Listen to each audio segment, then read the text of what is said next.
கடகராசி அன்பர்களே, சுக்கிர பயிற்சியால் என்ன பலன்? சுக்கிரன் உச்சபலம், மீனத்தில் உச்சபலம். கடகராசி என்பவர்களுக்கு சுக்கிரன் யார் அப்படின்னா 4க்குரியவன், சுகத்தை தரக்கூடியவன், தாய் சார்ந்த கிரகம், அதாவது தாயை பற்றிய சிந்தனையை கொடுக்கக்கூடியவன், வீடு வண்டி வாகனத்துக்கு குறிக்கக்கூடிய அந்த சுக்கிரன் பாக்யஸ்தானத்தில் உட்கார்ந்துருக்கு. அப்போ 11க்குரியவன் பாக்யஸ்தானத்தில் இருக்கு. அதிர்ஷ்டம்தான், யோகம்தான். கடகராசி அன்பர்களுக்கு இந்த காலகட்டம் திடீர் அதிர்ஷ்டத்தையும் யோகத்தையும் நல்ல செய்திகளை கொடுக்கக்கூடிய அமைப்பு பிரகாசமாக இருக்கிறது.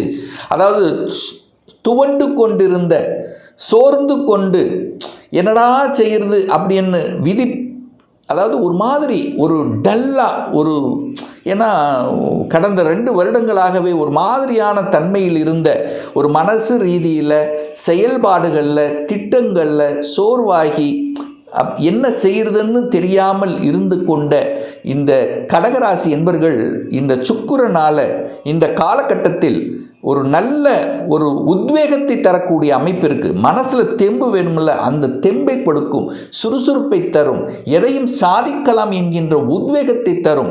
என சுகஸ்தானத்தின் அதிபதி உச்சம், லாபஸ்தானத்தின் அதிபதி உச்சம். அப்போ லாபம் கிடைக்கும், மனமகிழ்ச்சி சந்தோஷத்தை கொடுக்கக்கூடிய அமைப்புங்கிறது இந்த காலகட்டம் சிறப்பு பெறுகிறது. 4ஆம் இடம் என்ன இருக்குது? தாயை குறிக்கக்கூடிய இடம். தாயினால் நல்லவைகள் நடக்கக்கூடிய அமைப்பு. இதுவரைக்கும் தாய்க்கு ஏதாவது ஒரு பிரச்சனை, தொந்தரவு, ஹெல்த் பிரச்சனை, ஏதாவது ஒரு ரூபத்தில் தொல்லைகள் கொடுத்து கொண்டிருந்த விஷயங்கள் அதை எல்லாமே நீங்க போகிறது. தாய்க்கு நல்லவைகள் நடக்கப் போகிறது. தாயின் மூலமாக அனுகூலங்கள் உங்களுக்கு கிடைக்கப் போகிறது. தாயினுடைய ஆசீர்வாதம் முழுமையாக கிடைக்கப் போகிறது. தாயோட கருத்து வேறுபாடு இருந்தவர்கள் எல்லாம் இப்போ நல்லபடியாக இருக்கக்கூடிய அமைப்புகள், சந்தர்ப்பங்களை உருவாக்கும். 4ஆம் இடம் என்பது சுகம். உங்களுடைய சுகமே இப்போ மேம்பட போகிறது. தன்னுடைய சுகத்தை வளர்த்தி கொள்ளக்கூடிய அமைப்புகள், சந்தர்ப்பங்கள் உங்களை தேடி வரக்கூடிய அமைப்பு இந்த காலகட்டம் உண்டு. வீடு இல்லாதவர்கள், ஒரு 4-5 வருடங்களாக வீடு இல்லை, சொந்த வீடு இல்லை, வாடகை வீட்டில் தான் இருக்கும், ஏன் சொந்த வீடு அமைக்கக்கூடாது என்ற எண்ணங்கள் உங்கள் ஆழ்மனதில் இப்போ விதைக்கப்படும். ஏன்னா சுக்கிரன் உச்சமாயிட்டாரே, வீட்டுக்கு காரக கிரகம் வலுப்பெறுகிறதே. அப்போ ஒரு வீடு வாங்கணும், ஒரு இடத்தை வாங்கணும், ஒரு சுகமாக தமக்கு ஒரு இருப்பிடம் தேவைப்படுகிறது. ஸோ அந்த அமைப்புக்கு ஏற்ப இந்த காலகட்டம் உங்களுக்கு அதற்கான சந்தர்ப்பங்களை உருவாக்கி கொடுக்கும். ஏன்னா ஒரு 2-3 மாதமாக வீடு தேடிக்கொண்டிருந்தவர்கள், சரியான லொக்கேஷன் அமையாதவர்கள் எல்லாம் அமைந்துவிடும். இப்போ உங்களுடைய கனவு நிஜமாக போகிறது, உங்கள் ஆசைகள் பூர்த்தியாக போகிறது. இடம் வாங்கலாம், நிலம் வாங்கலாம், வீடு வாங்கலாம், விவசாய நிலம் வாங்கலாம், காலி மனைகள் வாங்கலாம். எப்படி ஒன்று தன்னுக்கு ஒரு சொத்து சேர்க்கக்கூடிய அமைப்புகள், சந்தர்ப்பங்கள் கடகத்துக்கு 99% சிறப்பு பெறுகிறது அப்படின்னு சொல்லுவேன். 1% என்னன்னா சனியோடு சேர்ந்திருக்கார், 8ஆம் அதிபதியோடு சேர்ந்திருக்கார். ஒரு சின்ன வழிகள் கொடுக்கும், சின்ன தடங்கள் கொடுக்கும். பட் அதை பற்றியெல்லாம் நீங்கள் கவலைப்பட வேண்டியதில்லை. இந்த காலகட்டம் நிச்சயமாக சுகம் சார்ந்த விஷயங்கள், வீடு வண்டி வாகனங்கள் சார்ந்த விஷயங்கள், உங்கள் ஆசைகள் நிறைவேறக்கூடிய ஒரு நல்ல காலகட்டம் தான். இதை சரியான முறையில் பயன்படுத்தி கொள்வது கடகத்துக்கு சிறப்பு. லாபஸ்தானத்தின் அதிபதிங்க சுக்கிரன் வலுப்பெறுகிறது, அது பாக்யஸ்தானத்தில் உச்சம் பெறுகிறது. அப்போ செய்யக்கூடிய வேலையில், இப்போ ஒரு வேலையில் இருக்கிறீங்கன்னா அந்த வேலையில் இப்போ உங்களை பற்றி புரிஞ்சுக்குவாங்க. கடந்த 2 வருடங்களாக உங்களை பற்றி புரிந்து கொள்ளாதவர்கள் இப்போ புரிஞ்சிருப்பாங்க. உங்களுடைய செயல்பாடுகளில் ஏதாவது தடை, நீங்கள் நல்லா செஞ்சிருப்பீங்க, உங்களை பற்றிய அவதூறு பரப்பினவர்கள், உங்களை பற்றி குறை சொல்லி கொண்டிருந்தவர்கள் இப்போ புரிந்து கொள்வார்கள். அப்போ உங்களுடைய உழைப்பினுடைய அந்த தன்மை, ஸ்திரத்தன்மை இப்போ வெளிப்படுத்தும். இவங்களால் தான் இது நடந்தது, இத்தனை நாள் மறைந்திருந்த நீங்கள் இப்போ வெளியில் வரப்போறீங்க. அப்போ உங்களை பற்றியான ஒரு நல்ல சிந்தனை ஓட்டங்கள் இப்போ நல்லாவே இருக்க போகுது. உங்களை புரிந்து கொள்ளாதவர்கள் புரிந்து கொள்ளப் போகிறார்கள். அப்போ வேலையில் நன்மதிப்பையும் மரியாதை கிடைக்கக்கூடிய கௌரவத்தை கிடைக்கக்கூடிய அமைப்பு இருக்கிறது. அதே சமயத்தில் உயர்வு, பதவி உயர்வு, ப்ரமோஷன் கிடைக்காதவர்களுக்கெல்லாம் ப்ரமோஷன் கிடைக்கக்கூடிய ஒரு காலகட்டத்தினுடைய தொடக்கமாகவே இந்த காலகட்டம் அமைய இருக்கிறது.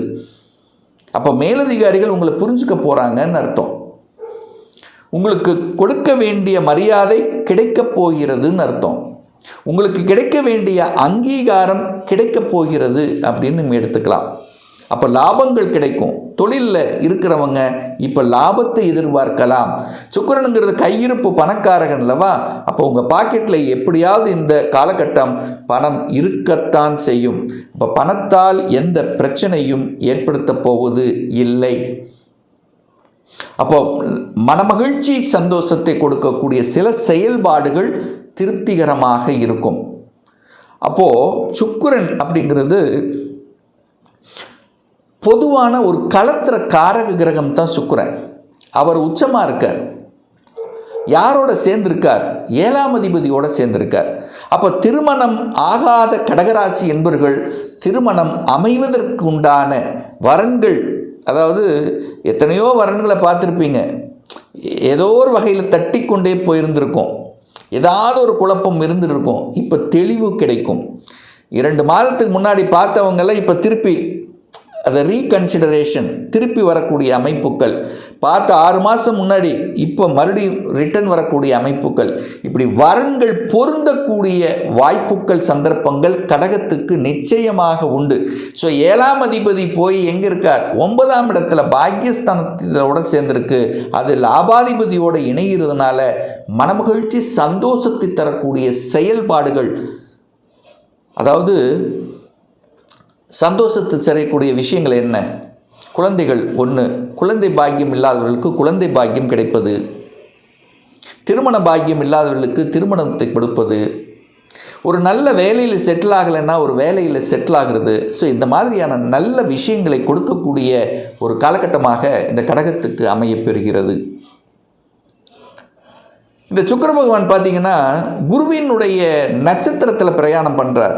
2ஆம் தேதி, மார்ச் 2ஆம் தேதியிலிருந்து 4ஆம் தேதி வரை பூரட்டாதி நட்சத்திரத்தில், அது குருவின் நட்சத்திரம். அந்த குரு பகவான் 12ஆம் இடத்திலிருந்து 6ஆம் இடத்தை பார்க்குறார், 8ஆம் இடத்தை பார்க்குறார். அப்போது வெளியூர், வெளி மாநிலம், அந்நிய தேசம் சென்று வரக்கூடிய பாக்கியங்கள் இந்த காலகட்டத்தில் உண்டு. வெளியில் போகணும், வெளியில் போய் வேலை பார்க்கணும், வெளிநாட்டில் போய் படிக்கணும். ஸோ இந்த மாதிரியான எண்ணங்கள் உங்கள் ஆழ்மனதில் விதைக்கும். அதற்கான முயற்சி எடுக்கக்கூடிய ஒரு காலகட்டத்தின் தொடக்கமாகவே அமையப்பெறுகிறதுன்னு சொல்லலாம். அடுத்து பார்த்தீங்கன்னா 5ஆம் தேதியிலிருந்து, மார்ச் 5லிருந்து மார்ச் மாதம் 14ஆம் தேதி வரை உத்திரட்டாதி நட்சத்திரத்தில் பிரயாணம் பண்ணுறார். உத்திரட்டாதி அப்படின்னா சனி பகவான். சனி பகவான் அப்படிங்கிறது உங்களுக்கு 7க்குரியவன். திருமணம் சார்ந்த விஷயங்கள், கூட்டாளிகள் சம்பந்தப்பட்ட விஷயங்கள், கூட்டு தொழில், இன்ன வரைக்கும் கூட்டு தொழிலில் இருந்து வந்த பிரச்சனைகள் இப்போ சரியாக போகுது. ஒரு சிலர் கூட்டு தொழில், கணவன் மனைவி 2 பேர் சேர்ந்து ஒரு தொழில் ஆரம்பிக்கலாங்கிற எண்ணங்களை கொடுக்கும். ஏன்னா சனி பகவானுங்கிறது தொழில்காரகன் அல்லவா? தொழிலை பற்றிய சிந்தனைகள் உண்டாக்கும், தொழிலை பற்றிய திட்டங்கள் தீட்டுவது, அதில் ஒரு வளர்ச்சியை கொடுப்பது, ஏன் லாபம் கிடைக்கல, எதனால் கிடைக்கல என்பதை அலசி ஆராய்ந்து தெளிவான திட்டங்களை தீட்டி அதில் வெற்றி பெறக்கூடிய ஒரு நல்ல காலகட்டமாகவே இந்த காலகட்டம் அமையப் போகிறது. தகப்பன் மூலமாக நல்லவைகள் நடக்கக்கூடிய அமைப்புகள், கலைத்துறையில் என்ட்ரியாவதற்கான வாய்ப்புகள். நிறைய பேர் பார்த்திங்கன்னா இந்த கடகராசி என்பவர்கள் கலைத்துறையில், ஏதாவது ஒரு கலைத்துறையில், ஜவுளி சார்ந்த டெக்ஸ்டைல் இண்டஸ்ட்ரி ஏதாவது ஒரு நல்லது நடக்கும். அழகு சம்பந்தப்பட்ட, ஹோட்டல் சம்பந்தப்பட்ட, ஸோ இந்த மாதிரியான துறைகளில் ஒரு முயற்சி எடுத்து அதில் அடுத்த பரிணாமத்துக்கு செல்லக்கூடிய வாய்ப்புகள், சந்தர்ப்பங்கள் இந்த காலகட்டம் சிறப்பு பெறும். அதில் எந்தவித மாற்று கருத்தும் கிடையாது. அடுத்து பார்த்தீங்கன்னா 15/3/2026 26/3/2025 வரை புதனுடைய நட்சத்திரத்தில் பிரயாணம் பண்ண போகிறார். அந்த புதன் பகவான் அப்படிங்கிறது உங்களுக்கு முயற்சி ஸ்தானத்தின் அதிபதி, அதே சமயத்தில் 12க்குரியவன். பொதுவாக புதன் அப்படின்னாலே புத்திசாலித்தனம். அப்போ இந்த சுக்கிரனும் புதனும் கூட்டு சேர்ந்தாலே கம்ப்யூட்டர் சார்ந்த விஷயத்தில் ஆர்வத்தை கொடுக்கும். அப்போது தகவல் தொடர்பு துறை கம்ப்யூட்டரில் இருக்கின்றவர்களுக்கு ஒரு நல்ல மாற்றத்தையும் நல்ல ஒரு ஆப்பர்ச்சுனிட்டி எதிர்பார்க்கலாம் இந்த காலகட்டத்தில். 12ஆம் அதிபதி அல்லவா வெளிநாடு. அப்போ கம்ப்யூட்டரில் வெளிநாட்டு தொடர்பு, எம்என்சி கம்பெனி, வேலை கிடைப்பது, இப்படி நல்லா இருக்கும். புத்தியை அறிவை வைத்து செய்யக்கூடிய தொழில்கள் இந்த காலகட்டத்தில் புத்தியை அறிவை வச்சு செய்யக்கூடிய கன்சல்டன்சி, கமிஷன், இந்த மாதிரி துறையில் நல்ல லாபத்தை தரக்கூடிய அமைப்புகளையும் சந்தர்ப்பங்களையும் நிச்சயமாக உருவாக்கும். அப்போ கடகத்துக்கு லாபாதிபதி உச்சம், சுகஸ்தானாதிபதி உச்சமாக இருக்கும்போது நல்ல ஏற்றத்தையும் நல்ல செய்திகளை கொடுத்து மனமகிழ்ச்சி சந்தோஷத்தை தரக்கூடிய ஒரு நல்ல காலகட்டமாக அமையும் என்று சொன்னால் அது மிகையாகாது. ஒரு துல்லிய பலன் வேணும். இப்போ என்ன நடக்குது என்பதை பற்றி தெரிஞ்சுக்கணும், ஒரு பர்சனல் கன்சல்டேஷன் எடுத்துக்கணும், சுயஜாதகம் பார்க்கணும் என்று விருப்பப்படக்கூடிய அன்பர்கள் டிஸ்பிளே தெரியக்கூடிய நம்பருக்கு வாட்ஸ்அப் மூலியமாகவோ ஃபோன் கால் மூலியமாகவோ தொடர்பு கொண்டு நேரடியாகவோ அல்லது ஆன்லைன் மூலமாகவோ அப்பாயின்மெண்ட் பெற்றுக்கொண்டு கன்சல்டேஷன் எடுத்துக்கலாம். நம்மளுடைய அலுவலகம் கோயம்புத்தூரில் அமைந்துள்ளது. அதாவது கோயம்புத்தூரிலிருந்து மேட்டுப்பாளையம் செல்லும் வழியில் அன்னபூர்ணாவுக்கு அருகில், அதாவது வெள்ளக்கிணர் பிரிவுக்கு பக்கத்திலேயே நம்முடைய அலுவலகம் அமைந்துள்ளது. பிரியர் அப்பாயின்மெண்ட் வாங்கிட்டு நேரடியாக கன்சல்டேஷன் எடுத்துக்கலாம். நிச்சயமாக இந்த பதிவு ஏதாவது ஒரு ரூபத்தில் உங்களுக்கு யூஸ்ஃபுல்லாக இருக்குங்கிறதுல மாற்று கருத்து இல்லை. நம்முடைய சேனலை நீங்கள் ஃபஸ்ட்டு டைம் பார்ப்பவர்கள் என்றால் மறக்காமல் சப்ஸ்கிரைப் பண்ணிக்கிங்க. பக்கத்தில் இருக்கக்கூடிய பெல் பட்டன் மற்றும் ஆல் நோட்டிஃபிகேஷனை கிளிக் பண்ணும்போது நான் போடக்கூடிய அடுத்தடுத்த பதிவுகள் உங்களுடைய நோட்டிஃபிகேஷனில் வந்து சேரும். மீண்டும் ஒரு நல்ல பதிவில் உங்களை சந்திக்கும் வரை உங்களிடமிருந்து விடைபெறுவது உங்கள் அஸ்ட்ராலஜர் டாக்டர் சதீஷ்.